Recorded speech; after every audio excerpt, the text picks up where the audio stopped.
and this is how I started thinking about it, right? Imagine if I gave you a parakeet and I told you that, hey, listen, I'm going to give you another parakeet when this one dies. So you always have a parakeet. So just take care of this parakeet. And when it dies, I'll give you another one. And if that one dies, I'll give you another one. And so on and so forth. What kind of person would you consider yourself if you just didn't feed the parakeet, and saw it starting to get sick and stuff and be like, Victor's just going to give me another parakeet anyway. I'll just let it die. Is that not the worst mentality? Welcome to the Tangent Podcast, this week's episode at least, where we will most certainly get off topic, but that's just all part of the journey. Now, how you doing this week, Anthony? I know the answer to that, but I'm asking it for the sake of being on mic. Week has been great. I'm upbeat. I'm full of energy. I'm done with it. I'm ready for this week. Living your best life? Living my best life. I might be going to Apex this weekend, Sunday, to watch Melee Top 8. Could be fun. Could be a good way to recover from this great week that I just had. Terrible shit week. But yeah. Where it's okay. It's a journey. You can get through it. It is a journey. What made it so bad? Oh, just a lot of doing things and then having stuff not work the way you want it to and having to redo stuff that I spent lots of time on. That's the worst part. I don't mind when things are hard. I mean, it's not always the most fun, but what's the most annoying is when you are doing something that's tedious, I'll say. Not really difficult, just tedious. And then you have to redo it all. It's just not the moves, as you would say. It's not the moves. It's not the moves. But how was your week, Victor? I'm sure you had a great one if I had a terrible one, right? Yeah, of course. I mean, it was all right. It was just more of the same, more moving in, more kind of helping Karen settle into house and packing and unpacking stuff, not packing, but packing stuff away to give to donations, which means we have to sort through stuff that's not used and things. And then she had an interview that I'm not sure I'm allowed to talk about yet. All those NDAs. With some folks. I'll probably be able to talk about it maybe in a few weeks here, hopefully. But that meant we were having people were coming over the house, and so we had to kind of clear the living room space up and make it look like we weren't in the middle of, her getting all of her stuff sorted and stuff. And then while she was with our company, I had to sit with her dog and make sure that her dog wasn't going completely psycho, which I did. It was fine. So I didn't even get to hear all of the conversation that was going on. But anyway, know what is a good way to make a shitty week not as shitty? Meditation. How? Meditation. Yeah, that was our which was our tri-weekly check-in for our spiritual well-being. How'd you do on that meditation? I did better than you. And the only reason why I know that is because we talked about that before we started. You did do better than me. Just to give clarity as to how we've been measuring this, we've just been... At first, it was, who did what. Did you succeed? Did I succeed? And then I realized that pass-fail is not the greatest measurement of what we're trying to do. Yeah, life does not work that way. Life doesn't really work in black and white. So we've decided to give ourselves a score, kind of like a percentage, but, just a number, from 0 to 1. And so I gave myself a score of 90.9. And you gave yourself a score of 0.33. Nice. Meaning the probably the week that I said I was going to meditate more 3 weeks ago and take that 5 minutes a day, I did that week. But every subsequent week after that, I mean, to be honest and frank, if it was literal and we were keeping track of it, I probably did do a little bit more than a third, but I didn't do well enough in that I wasn't mindful enough in my meditation to give myself any credit. Yeah, that's fair. Sometimes you sit down and you mean to meditate, but you just can't even quiet your mind, and you give up after about 30 seconds of sitting there, or worse. And I had a couple nights like this where I laid in bed and just let my mind race for like the entire 5 minutes that I should have been meditating or I had set aside to meditate. And all I did while I sat there was think about what I was going to do when I was done. Right. It was like which 5 minutes of quiet. It was like technically quiet, but it wasn't really like mentally quiet. Yeah, I feel you. Right. Completely defeats the purpose.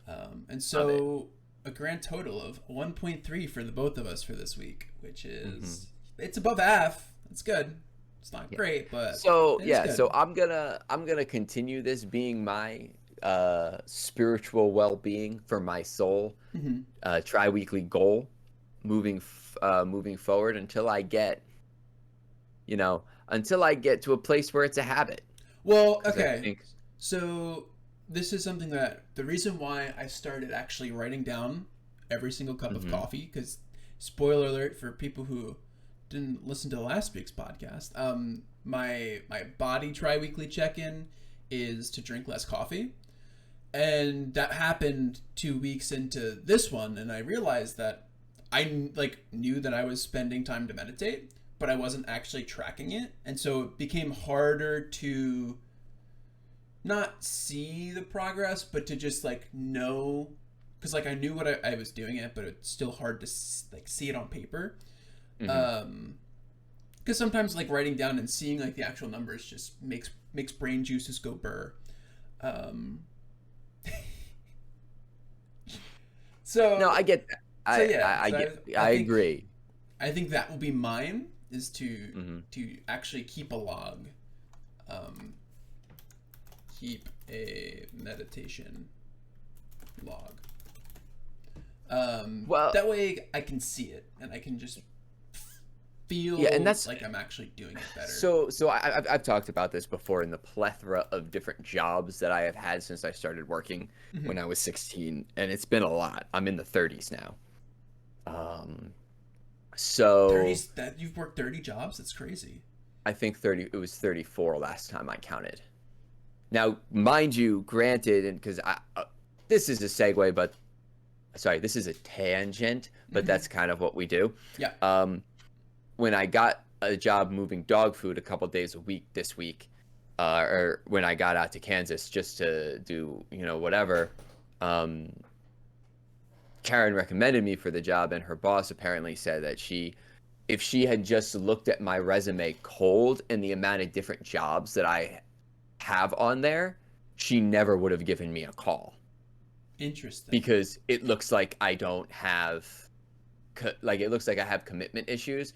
Now there's that whole first, there's 3 to 4 years of my job history on my resume, the beginning of it, where they were either seasonal jobs or literally I was working at a place until the business or company shut down due to various reasons for different. So that was just stuff out of my control.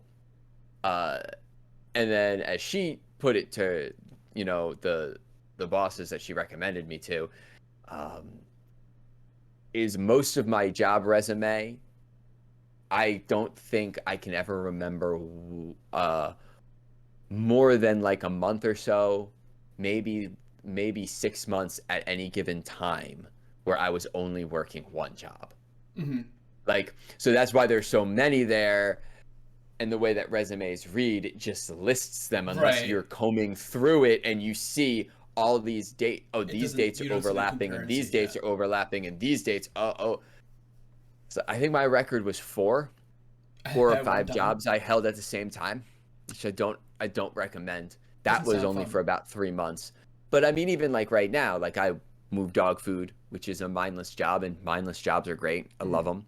But at the same time, I'm also doing side work, consulting work. I'm trying to build, we're trying to build this podcast and the subsequent things that are connected to it. I'm trying to build stuff for Whistlekick Martial Arts Radio and the stuff that I do with them. So it's like I still not just working 3 days a week moving dog food. I'm doing other Right. things. Right. Like so. I don't know where I got off on that, I think but what you were trying to get at, because I feel like I was following you, was that being able to keep track of things helps when yes, you're yes, doing yes. lots of different things at the same time. Right. And tracking your spiritual, well, just for lack of a more universal word, but that's really Mm-hmm. what it is. Your spiritual, your emotional well-being is, it seems super antithetical Mm-hmm. to track it like logically through data, but it's not. Mm-hmm. That's where I was going. One of the most satisfying jobs that I've had was when I worked construction with our martial arts instructor. Mm-hmm. And the reason that was so satisfying is because you walk into a room at the beginning of your day, and by the time you leave 6 to 8 hours later, the room looks different. There's Right. physical evidence of what you've changed in that room. No matter what you're doing, whether it's a large renovation or a small renovation, you can physically see it. Some of the spiritual things, some of the emotional core stuff that we talk about betterment of doing, it's really hard to tangibly put our hands on that growth and development. And when you can't do that in a tangible way, it makes it really no, what's the word? Not debilitating, disheartening. Mm-hmm. It makes it really disheartening for you to Dissuading. continue, yeah, to continue to go on. So I think tracking it's great. Mm-hmm. I mean, I've journaled for how many years of my life, which is a practice I really should get back into, but I just haven't in a while. And when I sit down, there are just other things that I find myself doing. But at the same time, like I've been using Google Calendars more, Mm-hmm. and for the days that I'm not moving dog food, the days that I'm sitting at home doing this stuff, doing my stuff for Monarch, doing my stuff for Whistlekick, I find myself having to block out time frames. Right. And But this is the time frame that I'm doing this. I'm not I don't know paying attention to anything what I'm else. doing, but I'm Yeah. doing something for this, something for this. And then what I found myself doing was I kept adding to the calendar, and I added to my days. And so it's like, if you look at the days, and Mm-hmm. I told Karen that, because we share the same calendar so she can see all my stuff, I was Mm-hmm. like, make sure you turn my stuff off unless you're looking for like my specific work schedule, Mm-hmm. because it will be overwhelming, because I've started to put circle walking Yeah. and Yeah. stretching and martial arts practice. Like I've started to put all those things in there. So if you were to open my Google Calendar, it looks like I don't have free time. Right. It looks But like you're just because you blocked out your free time. right. Yeah. And I think that's helpful to me, because it lets me see, okay, this is what I didn't fail. I did do this thing today. I crossed it off my list, not just to cross it off my list, but like I accomplished Right. my meditative practice. I accomplished my taking a moment and resting for me. I Mm-hmm. ate lunch today. Yeah. Which is big. It's a big thing. Yeah. One of the things that I've been doing recently, I've been using Mm-hmm. foci. It's the plural of focus, to those who don't know. On Apple, if you have an Apple phone, there's this mode called focus mode, or like you can build different foci. Mm-hmm. And so what it does is it changes how your phone operates when you have it active.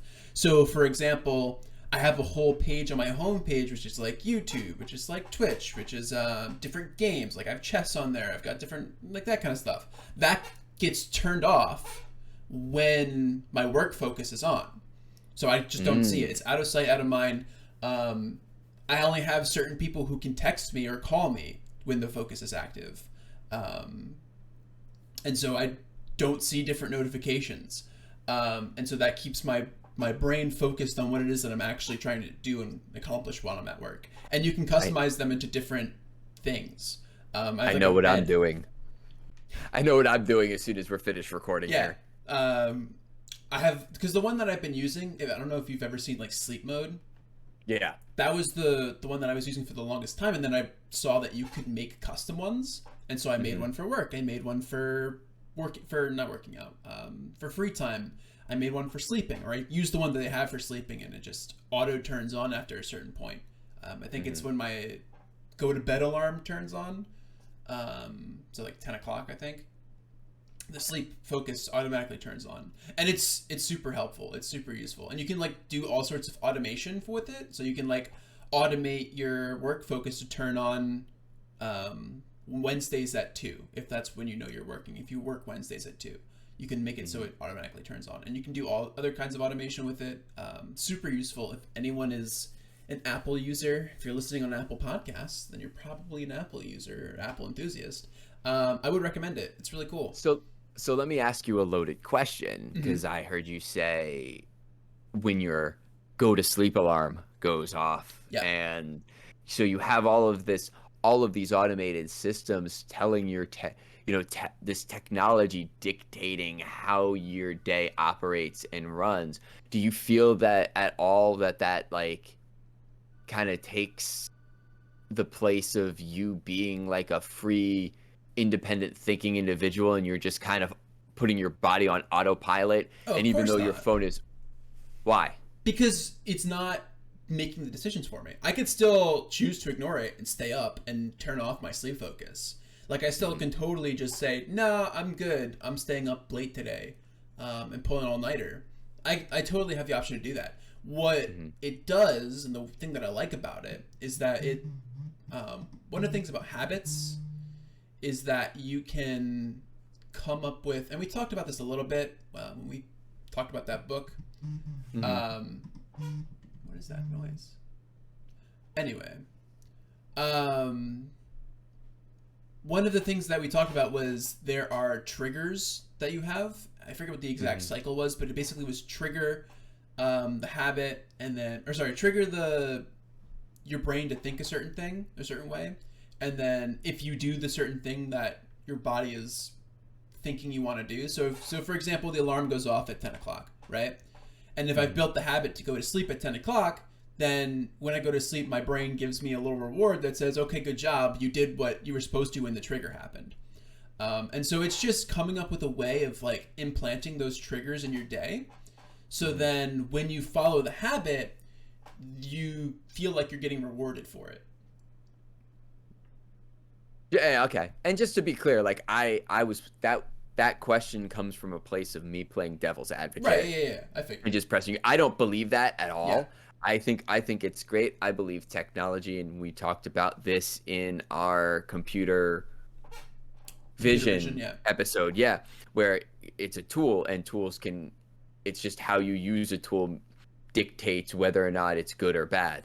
Not whether or not the tool is good or bad, but whether or not it's being used for is the thing that's dictated whether it's helpful or harmful. Right. I like that better. Helpful, harmful is easier delineated than good and bad. Right. But I agree completely. Like even the stuff that I was talking about with the Google Calendar, but going to the phone and the focus mode and things, especially in the spaces in which you and I live and do business in our daily life. Like I need to be on I need my phone for certain parts of business. I need social media for certain parts of business.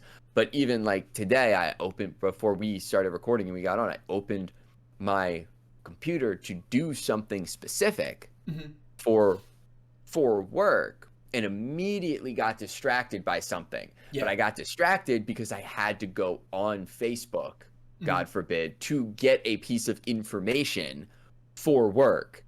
And as soon as it came up, it didn't go to the piece of information I wanted. It went. So it's like, well, yeah, and I've definitely run into that same thing because I do a lot of programming. You ever see like a dog? Yeah.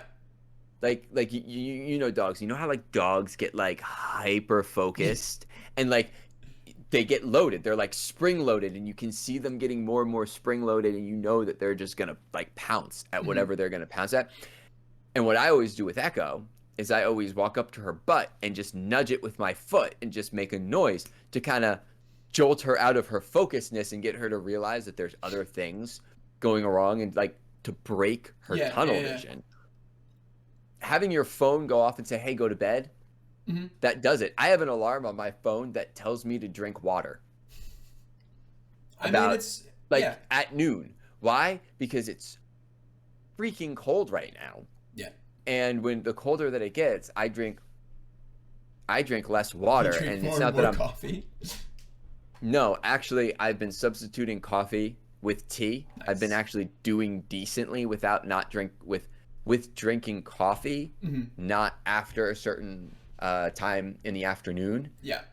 And I'm not substituting it with Coca-Cola either. I've been doing tea and just drinking water and stuff, but because it's colder, I don't guzzle water. Right. So what ends up happening is I get to the end of the day and I get really lethargic or I get a headache because I've had no water all day. I haven't had coffee, but I've also not had any water. So I have an alarm that breaks my focus. Right. And it just goes off at noon. One other thing too is like not even just breaking your focus, but I used to always be of the mindset of like taking a bit from I'll just remember it computer works, because then that's training myself to get better at remembering RAM. But it's hard. Like it's hard to just be like, oh yeah, I'm going to keep translates to short-term and long-term memory in terms of like your brain. And you can't store everything in short-term memory in your RAM. It just won't work. Your computer will brick. I know because I've done it. It's not fun.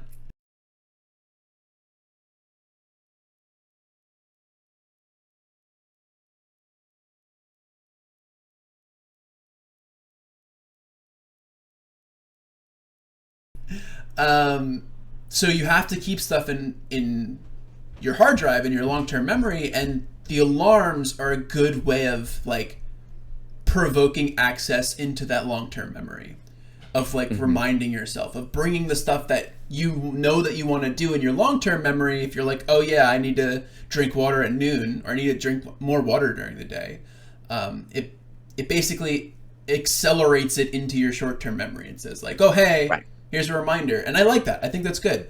I think just the mindset of having, I'm going to do it all myself and just remember it all in my head is terrible. It's just, you're going to not end up doing what you want because of the fact that you just can't store all that brain or all of those thoughts in your short-term memory.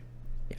And like, you ever do the thing, I mean, you've been in school, I've been in school, and even beforehand, like where after you start hitting that mark where you've set your alarm, and even on your date, like you consistently get up at or around the same time every single day for school or work or whatever.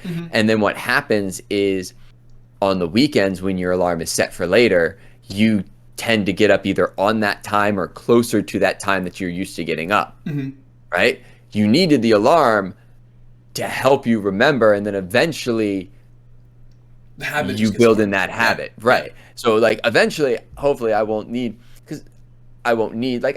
really need this thing to remind me to drink water anymore. It's just I haven't gone through the process of going into my phone and turning the alarm off.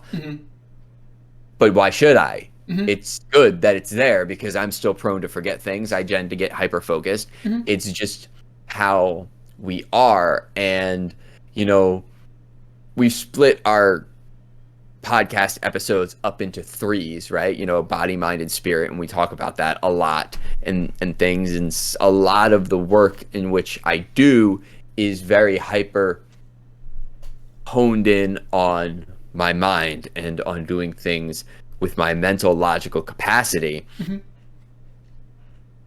And even if I was more successful at it, I'm just at the beginning of it right now. If I just did all of that and completely ignored my body and completely ignored my emotional needs, in my definition, I would still be a sick human being, because there would be that imbalance of I would be I'd be super intellectual, Mm-hmm. but my emotional awareness would you'd be be dead. you'd be unbalanced and lacking in Right. areas. Yeah. Right.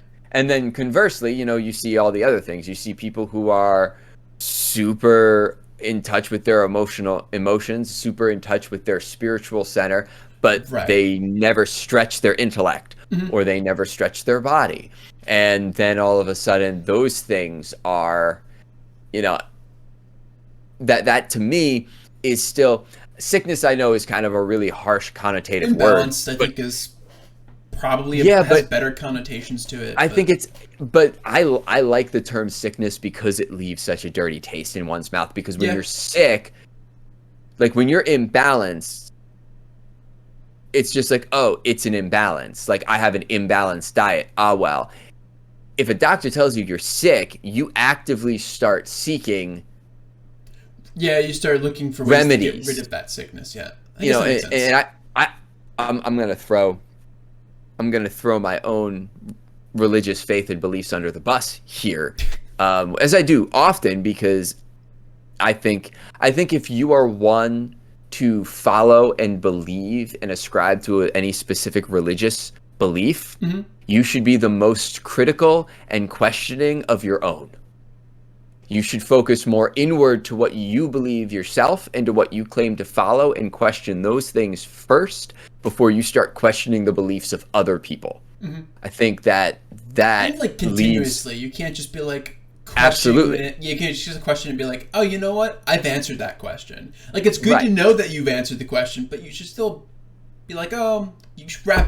wrap back around to it at some point. But anyway, so I remember I first had this idea of sickness and balance because I was in, I was in a church and I was listening to a southern preacher.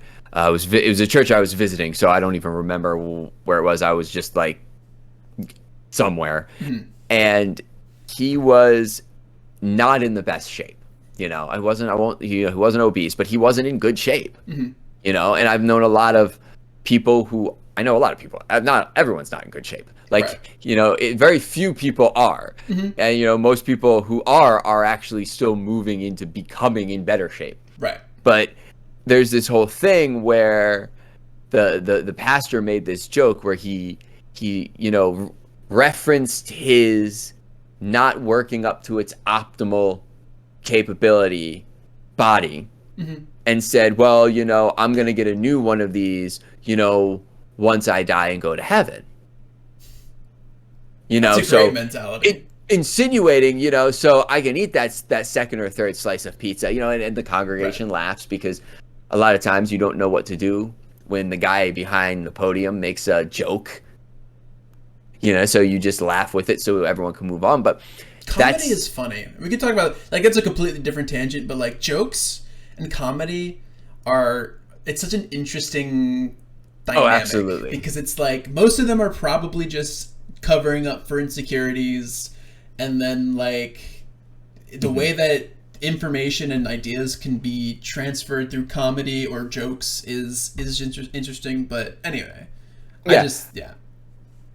And this one guy was the first person to like out and out say something like that blatant. But I've heard so many people say things like that. Well, oh, I'm glad I'm going to get a new body. And then they use it as an excuse for that belief, as an excuse to not take care of the one that you have. Right. Like, so imagine if, and this is how I started thinking about it, right? Imagine if I gave you a parakeet and I told you that, hey, listen, I'm going to give you another parakeet when this one dies. So you always have a parakeet. So just take care of this parakeet. And when it dies, I'll give you another one. And if that one dies, I'll give you another one. And so on and so forth. What kind of person would you consider yourself if you just didn't feed the parakeet, and saw it starting to get sick and stuff and be like, Victor's just going to give me another parakeet anyway. I'll just let it die. Is that not the worst mentality? And so then it started getting my brain going, and I was like, wow, this is a sick thought, Mm-hmm. you know, because I believe that there is a God and that Mm-hmm. he created me, meaning that even though the body that I am in is not perfect, it is a gift from him. My ability to walk, my ability to see, my ability to speak, all of that is a gift from him. And if I take that gift and squander it because I'm just going to get another one, that's like spitting in the face of someone on Christmas morning after they just handed you the keys to your new car. Yeah. It's terrible and tragic. And then when I started thinking about that, I was like, well, I know a lot of people, religious people and non-religious people, who everyone has the capacity to think. Like everyone's brain can be stretched like a muscle, Mm-hmm. and there you can do things in which you're inputting and exercising that constant thought practice, but then people just choose not to. Yeah. And so this body, mind, and spirit, which when you go and you look at most religious belief systems, most of them agree on those three things. Maybe not that those are the only three things that comprise a human, Right. but that those three things at least are in there. Mm-hmm. Right? And so in thinking about that, like you have a stool with three legs, you know? Right. Chop one leg off and see if the stool can still stand. Right. But we've all sat on a stool, right? That one of those three legs is just a little Oh, bit yeah, shorter and it wobbles. Yeah. I would just rather stand at that point. Mm-hmm. Like forget sitting, like I just sit there and constantly like wobble. And then the shorter and more out of whack all of those legs are, eventually the chair becomes unusable. Right. Well, and I think so to play if counter, we have those, yeah. to play counter to some of Mm-hmm. that, like you can eat the piece of pizza, like you're allowed to eat the piece of pizza, but it's just like using that as your excuse is just it. Mm-hmm. I won't say incorrect, but it's a fallible argument, right? If you're just like, man, I really just want pizza today, and you go eat, like it's okay to fail. It's okay to not be reaching the point that you want to reach with like, oh yeah, I ate that pizza. I was trying to have my juice diet. Because if you don't allow yourself to fail, you're going to fail catastrophically. Right. Now, but see, I don't even, to counter your counter. Oh no! Or just to add, you're counterspelling my counterspell. I'm counterspelling your counterspell. Oh no! Like you don't. I'm not even saying that eating a slice of pizza is failure. I'm gonna eat a slice of pizza today for dinner. Mm-hmm. Like, but I'm saying to using it. Like imbalance does not mean abstinence from. Right. I think that's more of the point that I'm getting at. Abstinence is also not good. So let's get away from the food aspect of it. Mm-hmm. Say you have someone who cloisters themselves into some sort of spiritual monastery, right? And they spend their entire lives meditating and taking a vow of silence and living what they perceive as a pure life. But they never do anything for any of the people around them. That is a waste. That is a waste of the enlightenment, for lack of a better word, that has been given to them. So that's the thing. It's not saying that, you know, if I say, oh man, I failed to meditate 5 minutes every day, so now to make up for it, I'm going to meditate for the next 12 hours and not go to work and not do any of the other things and ignore my girlfriend, right? But I succeeded in feeding my spiritual, you know, my spiritual need. Yeah. But I've dropped the ball in all these other areas. That's also not balance. You know, it's kind of like you can never catch up on sleep. You're just always trying to achieve the right amount of sleep. I don't really think that you can catch up on mind, body, and spiritual balance. Right, you can't catch up on a missed workout. You can't be like, oh, I missed the gym this week. Right. I got to catch up on it. Like, you can't do that. Okay, wait, hold on. Can you say that again in case anyone who is a gym enthusiast is listening? Please say that again. You can't catch up on a missed workout. You can't recover a workout that you missed. Like, oh, I missed a workout this week. Let me just catch up on it and work even harder. Like, that's not how it works. It's the same thing with sleep. It's the same thing with eating. There's a lot of things that are, when you start thinking about it, it's kind of crazy how many of those things there are that you can't catch up on. You just have to move past the fact that you missed it and work from there. And try to achieve the balance of finding your equilibrium. Also, my dog is insisting on coming in, so hold on a second. No, that's fine. I can let you do that. We have all of the... Come on. No, look at her. Hello, dog. Anyway, but no, that's just the thing, is that you have to keep striving to find your balance between your mental health, your physical health, and your emotional / spiritual health. Mm-hmm. And any imbalance of those things is going to offset you. Right. I'll say that, instead of cause a sickness. But again, it's going to offset you like that stool, but not in like a slight way, in a way that makes it uncomfortable to the point where you either can't sit in the stool or you have to rectify it. Yeah.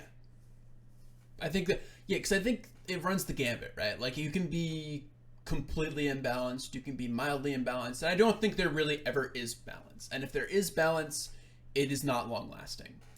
Right. But like, that's kind of why it's the goal, and it's like the constant goal. It's the continual goal, because it's not, you can't just say, oh, I reached this point, I'm done, clean up my hands, you know, I've won life, like, congrats to me, I just won life. And that's the whole purpose of the realm of Logres Tomo shape, and why why they're not perfect commas, why I decided that. Because they're not. It's supposed to represent movement and harmony of those three things, the body, mind, and spirit. But at the same time, none of those shapes is the same shape. They're viscous. They're shifting constantly. Well, they're also constantly orbiting each other, constantly circling around each other. Right. And each one of them in and of themselves is constantly growing and shrinking and changing, and you have to, it's like an escalator, right? You have to, if the escalator is going down and you want to stay in the same spot, you have to find that rhythm and maintain that tempo. If you pick up your own tempo, you're going to start gaining ground. Right. If you stop altogether, you're going to start losing ground. You have to find that equilibrium. This is just basically us saying the same thing over and over and over again, using different analogies at this point. Can you not like my foot? Thank you. You know, I love my dog, but sometimes her brain works in a very interesting way. Like, she's just laying here, and then all of a sudden I feel this thing on my foot. I'm like, why does my foot taste good? Now she's licking her bed. I should set up a dog cam. And just have it in the corner, a third person, just third camera, dog camera. Just on whatever the hell she's doing. It's stupid stuff. Mine would be consistently echo sleeping in her kennel. Why? Oh, is she in her kennel? Well, no, yeah, she's not locked in her kennel, but that's where her bed is. Yeah. Because I know she typically doesn't like going in her kennel.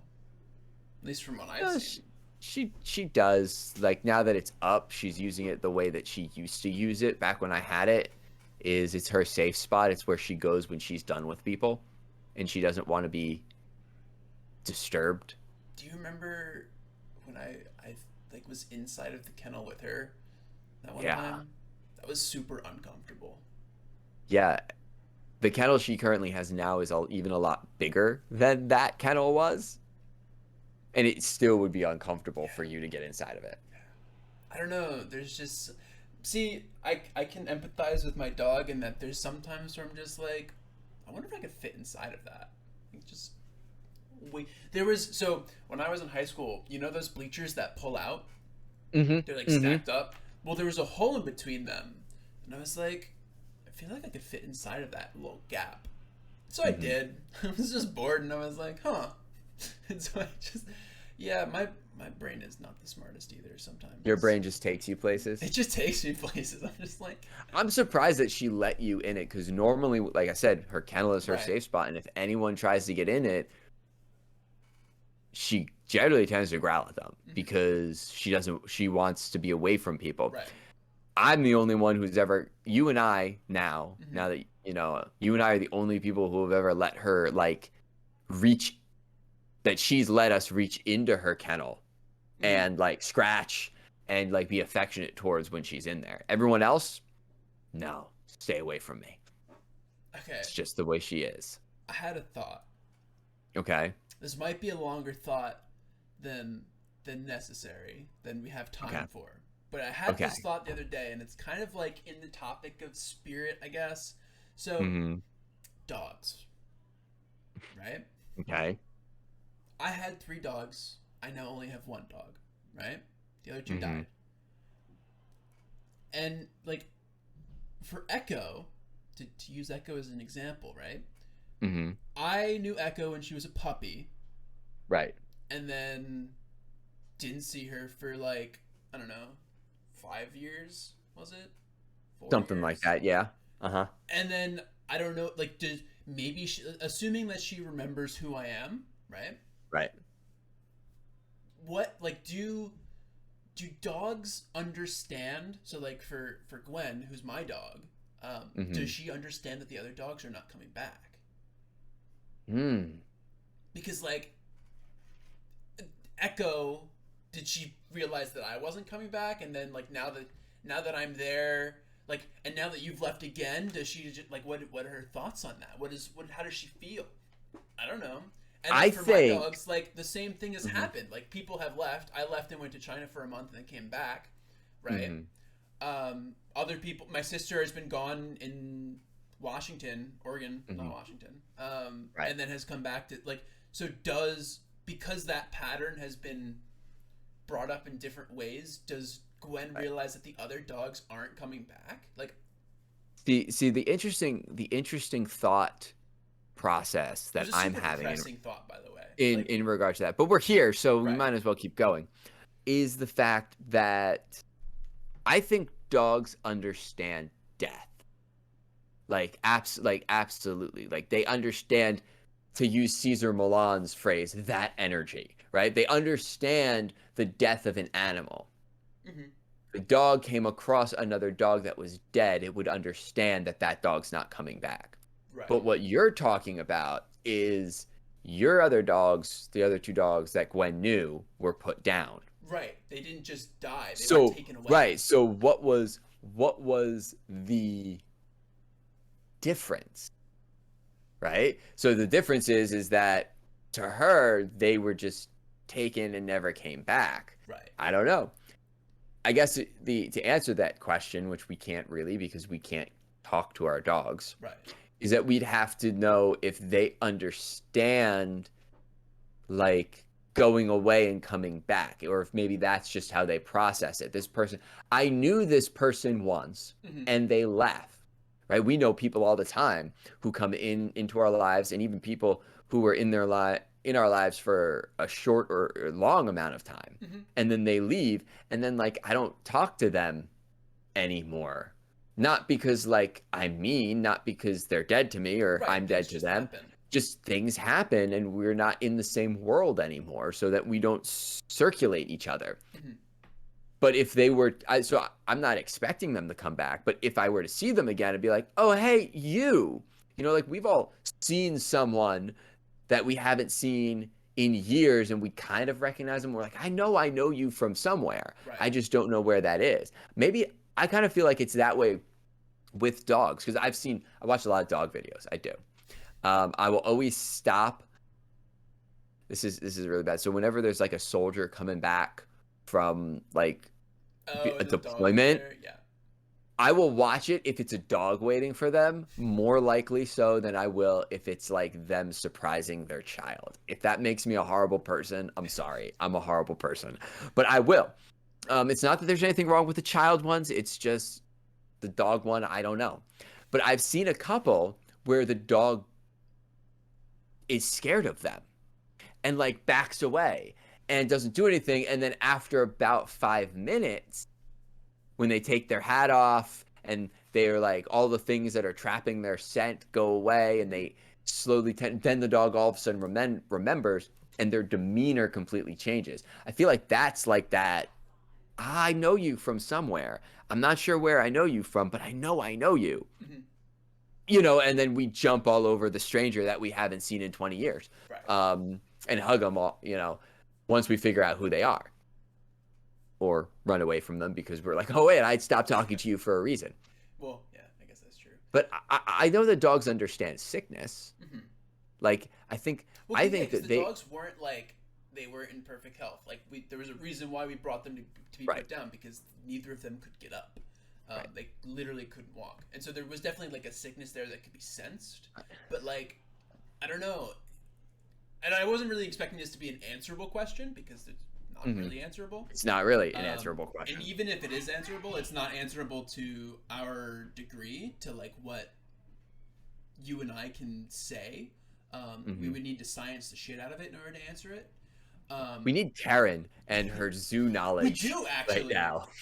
Like, to talk about this. Yeah, because she would definitely know, especially with other animals that don't have as good scent as dogs do. Right. Because like I'm sure that there's a lot of things that dogs can detect just through scent. Hello. Right. Hello, dog. And then other animals have other means to sense things. Right. That are wrong with the herd or the family group or the troop or the pack or whatever. Like, so something's wrong. Like, this thing is dying, Right. So yeah, I don't know. I was just like, I always had that thought of like, is this? I guess I didn't always have that thought. I came across this thought like a week ago or 2 weeks ago when I was just like thinking about my dog as we went for a walk. And I was just like, yeah, does she recognize that they're not coming back? Yeah. It's interesting. But yeah, I think off of that super depressing thought. Yeah. That's all really the time that we have for today. Right. No, I'll say that just as like a closing upbeat, an upbeat note to end it on. That's the word, note. I don't know why it took me so long to find that. Okay.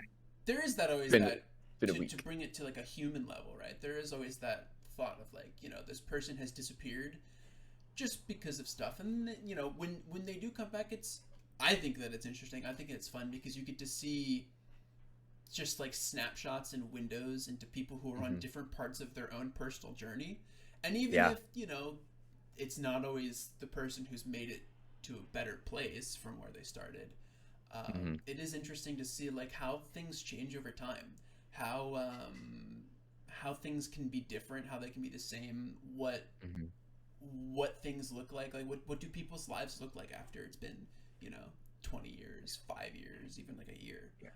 And I have not been historically in my life the best at this. I've tried to be. There are some people that it hasn't really been possible for, but as far as it concerns me, I've tried to do this, and it's one of the reasons why, like, I give everyone hugs, and why I don't just I don't like to just hug some, like I like to embrace, for lack of a better word, because when I was going through my whole things in that whole 5 years, like, I got in this mindset of, when people leave my line of sight, I don't know if I'm ever going to see them again.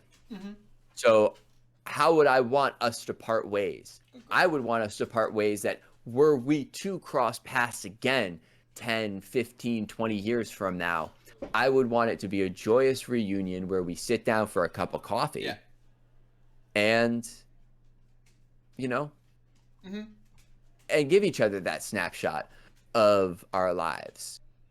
I think that all too often people are jerks to each other because we take for granted the fact that they'll be there tomorrow. I'll see them again, you know? And honestly, like the second someone leaves, boy, I'm bringing it back around to being depressing again. I'm trying not to. I'm sorry. Short of it. Upbeat, uplifting note. Uplifting note. Yeah, I mean, you don't know what's gonna happen, and good things can happen. You know. Right. And people who you thought you'll never see again, they could come back into your life. Life is long, and it has plenty of time to make a lot of twists and turns.